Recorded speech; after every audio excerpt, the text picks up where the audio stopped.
La jeunesse, c'est l'époque où on n'a pas assez de temps. Nous devons profiter du temps qui nous est donné, utiliser l'énergie nécessaire pour atteindre nos objectifs, pour changer le monde, changer notre monde, changer le monde des autres, positivement. Chaque le 12 août de l'année, le monde célèbre la Journée internationale de la jeunesse. Et comme c'est une journée de la jeunesse et les présidents organisent des manifestations pour cette journée. Et chaque président devrait d'abord se prononcer pour chaque jeunesse, chose qui n'a pas été faite pour chaque pays. À l'exception du président Ibrahim Traoré, le président exceptionnel de la Burkina Faso, qui a prononcé un discours pointu. D'après tout, chaque président devrait suivre ses discours et faire ainsi à la jeunesse de son pays. La jeunesse, c'est maintenant et non demain. Les enfants souhaitent grandir pour être jeunes. Les personnes âgées souhaitent redevenir jeunes. Tout le monde veut être jeune.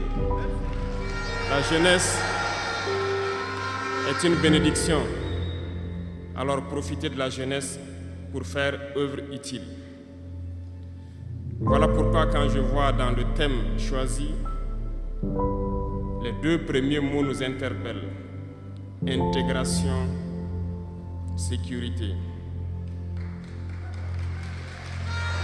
L'Afrique fait face à de nombreux défis.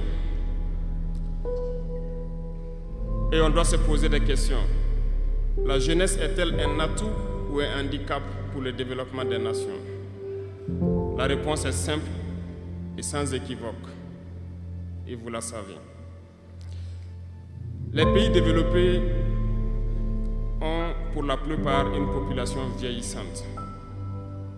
Et actuellement, beaucoup de pays ont lancé des programmes pour rajeunir leur population. L'Afrique a cette chance d'avoir une population très jeune. Mais pourquoi l'Afrique n'est-elle pas développée?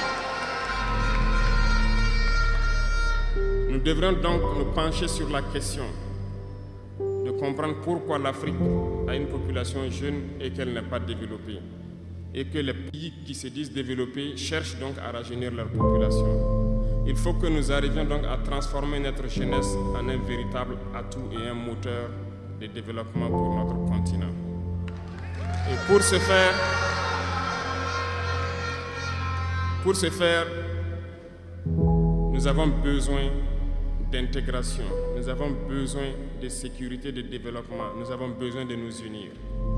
Certes, vous entendrez parler de l'Union africaine. Oui, elle existe. Mais quel est l'effet de l'Union africaine en réalité?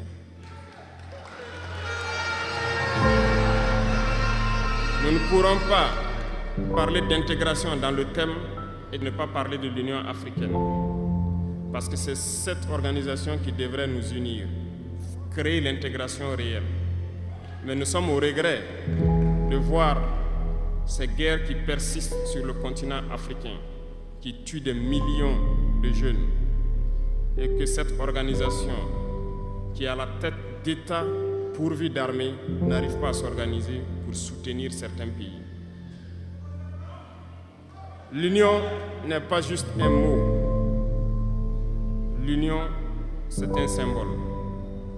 Et nous, jeunes, devrions apprendre leçon de cette situation pour nous unir. Ne soyons pas incompétents, cherchons la connaissance.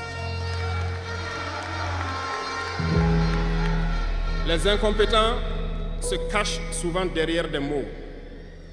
Ils emploient les termes de démocratie, de liberté, sans se rendre compte de quoi il s'agit. Camarades, la démocratie est un état d'esprit, autant que la jeunesse est un état d'esprit.